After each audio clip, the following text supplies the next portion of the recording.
Hello and welcome. I'm Eric Gao, and here's what happened this week. It's been about a month since China decided to allow its tourists to return to Taiwan's Kinmen Islands, ending a nearly 5-year ban. For many people who live there, the lack of visitors has taken a heavy toll. Cadence Carranza traveled to Kinmen to find out whether Beijing's decision to let people visit again is making a difference.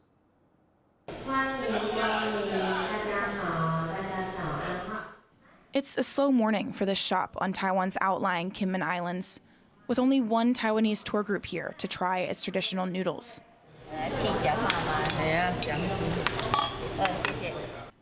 The store used to be much busier, with customers coming not just from Taiwan, but also from China. But around 5 years ago, because of COVID-19 and cross-strait tensions, Chinese tourists stopped coming to Kinmen, meaning this shop went from seeing over 100 Chinese customers a day to none at all. 其实我们岛上的居民，大家都在等陆客重启开放的这一天。 Kinmen was a battleground decades ago when Chinese communist forces fought against the nationalist army that fled to Taiwan. The islands remained on the front lines of simmering tensions for decades. But it was also one of the first parts of Taiwan where Chinese people could travel directly. Although Kinmen is governed by Taiwan, it's geographically much closer to China. At its closest point, it's only around 3.5 kilometers away.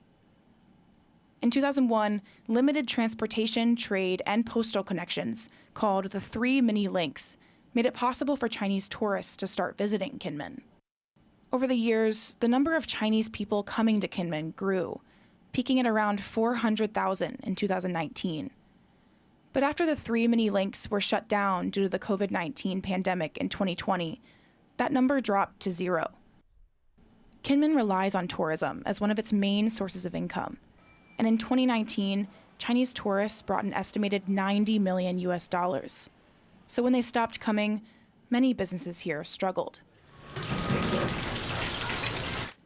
This fried chicken shop lost around 70% of its income. 陆客他们就很喜欢台湾的小吃，比如说卤肉饭、炸鸡、鸡排、或者是珍珠奶茶。当然我们还是因为有在地的，但陆客就是他们消费力比较强啊。 In August, Kinmen officials went to China to try and ease travel restrictions. And finally, in late September, China's government announced tourists from its Fujian province could return. But a few weeks later, only around 400 have come, not enough to make any real difference for many businesses. Some local officials say that's because the process for Chinese tourists to get here is more complicated than it was before the pandemic, requiring them to apply for a permit in advance, involving a travel agency and multiple government offices. From where I'm standing in Kinmen, you can visibly see the Chinese city of Xiamen right behind me. It's that close. Chinese tourists can cross these waters in around 30 minutes to an hour by ferry. Because of its closeness, many in Kinmen feel that tourism from China is their most realistic option. 陆客离我们最近嘛，我们不能舍近求远，远的不来啊，我们近的也不要啊，我们要靠什么生存？ Shen Xiuhua, a sociologist who researches Kinmen, says it's also China's large population that people feel could benefit business. 大部分金门人在想象那个经济发展的时候，是非常以中国的市场为想象，他很难去想象其他地方会来一下子那么多。可是厦门就是这么近。 Kinmen's leaders believe the county's history has helped to get through the tough times of the past few years. 金门以前都是苦过来的，都知道怎么样在最艰难的这种情况之下，可以好好的去survive。这段时间虽然是一个很辛苦的时间，但是其实也带来了一些契机跟改变。 Some Kinmen businesses that were affected by the absence of Chinese tourists found alternative ways to make money, selling their products differently or creating new ones altogether. 冷水的时候，茶包丢下去煮，煮滚就可以喝。 This Chinese medicine shop, which has been around for nearly 200 years, started selling its products online during the pandemic. 疫情开始之后，一些那个网络的，还有那个电商更多。反而这段时间的话，把一些带动起来，就是网络订货更多。 Some also use this time to get ready for when Chinese tourists could come back, like shifting to online payments instead of cash. But there were also businesses in Kinmen that weren't really affected at all. Wang Ling has started several businesses here, including a guest house, a tea house that has since closed, and this gift shop. But most of her customers are from Taiwan and other countries, not from China. She thinks Kinmen should look beyond Chinese tourists. 我当然觉得金门应该要抛开这个想象，而是你的经济来源、你的客户来源应该要从世界各地四面八方的地方过来。And Kinmen is looking for these kinds of opportunities to expand tourism. One local Kinmen official said he's thought about collaborating with Chinese officials to market Kinmen as a day trip that foreign tourists could take while they're in Xiamen.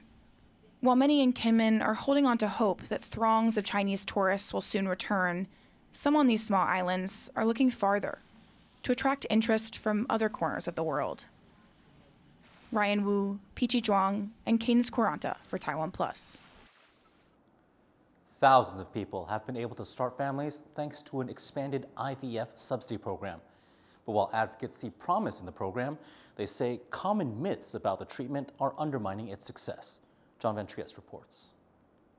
At age 42, Paralympic table tennis coach Tsai Guilan finally became a mother this January, a dream made possible by in vitro fertilization, or IVF. Her age lessened her chances of getting pregnant, but with her years of coaching Taiwan's Paralympians, she knows a thing or two about persevering, no matter the odds. 不与他人比较，然后也不在乎数值的高低，想说只要有取出卵都有希望，就跟运动员的精神一样，坚持到最后。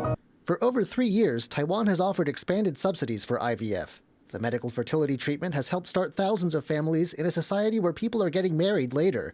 It's also helped boost one of the world's lowest birth rates. IVF advocates credit the program with increasing the population by more than 20,000.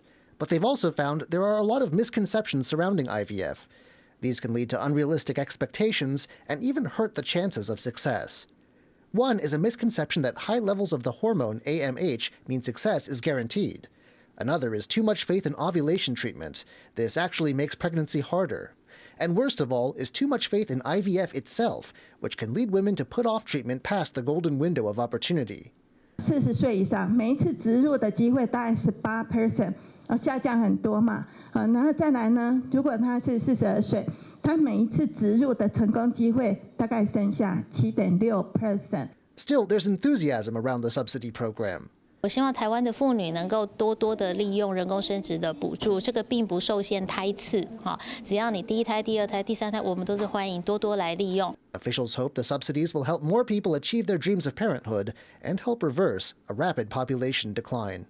Scott Huang and John Van Trieste for TaiwanPlus. HIV was once one of the most feared diseases in the world. And while advances in prevention and treatment techniques are slowly bringing it under control here in Taiwan, a heavy stigma still surrounds the disease. Reese Ayers reports. From his home in New Taipei, Chen Wei-Chi reviews promotional materials for HIV Story, a non-profit he helps run, with the aim of destigmatizing the disease by telling personal stories from the HIV-positive community. And Chen has his own story to tell. Now 32, he's been living with HIV since 18. 去确诊完，哭着走回家之后，我的室友们是在，我们就有住在某一个人的房间，某个室友的房间里，然后大家那天是一起睡觉，然后我们也没有多谈这件事情，但是就是所有人会陪着你一起去走过这件事情。His diagnosis was a shock. But volunteering for an LGBTQ+ support hotline at the time, Chen knew being HIV positive was no longer the death sentence it once was. 他看过很多病人，那可能这个疾病会让你变成是一个很颓废、颓丧的人，但是也有可能它会让你变成是一个更好的人。Chen started receiving the treatment he needed to keep the disease at bay. But one day at dinner with his family, he noticed a small change in their behavior. 就不知道为什么。那一天就是公筷母匙，就是大家都要用一个公共餐具去夹那个菜，然后那天我就会有一点 sensitive， 想说这件事情是因为我而来吗？ Chen was hurt, but his relationship with his family improved as their understanding of the disease evolved. Over the years, attitudes towards HIV have been changing for the better, but discrimination still exists.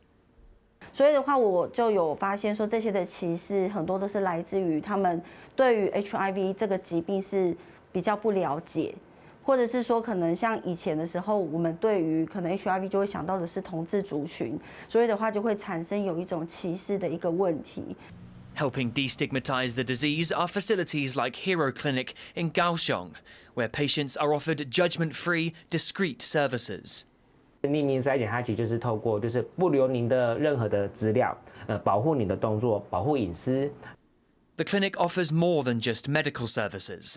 They have counselling, lectures, and even art classes, providing a safe space for the HIV-positive community, even reaching out into wider society with educational programs. 我们去深山里面，然后去跟原住民去做一个宣导。这样子，或者是说，当然是一般的话，我们还是会去一些可能同志酒吧啊，或者是说一些 pub 那些其实都会有。Taiwan's government is also lending a hand in HIV education. July 2nd is National U equals U Day in Taiwan, the moniker standing for undetectable equals untransmittable. With the correct treatment, the disease can become undetectable in a HIV-positive person, which means they can't transmit the disease to others. And though there's no cure for HIV yet, improvements in medicine are having a huge impact. 要说成功，可能没有到那么好啊。不过我想，其实这几年下来 ，HIV 就是在治疗或预防上面，其实进展是一直有在进步的。那有很多的介入方案，不管是新的药物提早治疗，或者是有些预防性药物。Figures from the Centers for Disease Control show the progress being made, as year on year the number of new cases continues to fall, and Taiwan becomes a more tolerant country towards the HIV-positive community. 以前外国籍身份是一旦被确诊 HIV 就会被遣送出境，现在已经没有这个问题。But there's still room for improvement. While treatment is subsidized under Taiwan's national healthcare system, preventative medicines, key to beating the spread of HIV, are still expensive. 这个药费其实以原厂药来说，其实是不便宜的，所以有一些人就会因为价格的关系就不会来拿药这样。While research is still ongoing, for people like Chen, the progress already made in treatments and attitudes has been literally life-saving, allowing them to lead normal lives, barely burdened by what was once the most feared disease in the world. Ryan Wu, Alex Chen, and Reese Ayres for TaiwanPlus. Migrant rights groups gathered in Taipei to discuss how to better protect the rights of migrant workers, including fishers. Cadence Quaranta reports. Migrant rights organizations from Southeast Asia and East Asia are calling attention to some shocking statistics about distant water fishers from Indonesia working on Taiwanese fishing vessels. A study from an Indonesian migrant worker association conducted from 2019 to 2023 found that out of more than 700 Indonesian migrant fishers, around 66% were either unpaid or had their wages stolen. Around 15% were trafficked. Around 2% died while on duty, and around 5% were scammed by their hiring agency and not given jobs. These organizations, along with the Indonesian migrant fishers they represent, are calling for a memorandum of understanding to be signed by the Indonesian and Taiwanese governments to address some of these problems. They demand an end to forced labor and abuse, as well as access to Wi-Fi, fair wages, and a collective bargaining system. The organizations say that while the Indonesian government has expressed support for the MOU, the Taiwanese government has not been as receptive. 很可惜的是，到台湾政府这边，到目前为止都没有针对民间的呼吁做出正面的回应，这是我们觉得非常遗憾的地方。如果我们政府真的说自诩是重视民主、重视人权，怎么会对于这种民间正义的呼吁这么无视呢？ There has been at least one informal meeting between Indonesian union leaders and Taiwanese authorities, but negotiations between the two governments have not started. Scott Wong, Gino Lopez, and Cadence Quaranta for TaiwanPlus. And thank you for watching Here's What Happened. Finally, we leave you with these graffiti artists creating their art on the streets of Hualien City. I'm Eric Gao, and enjoy the rest of your weekend.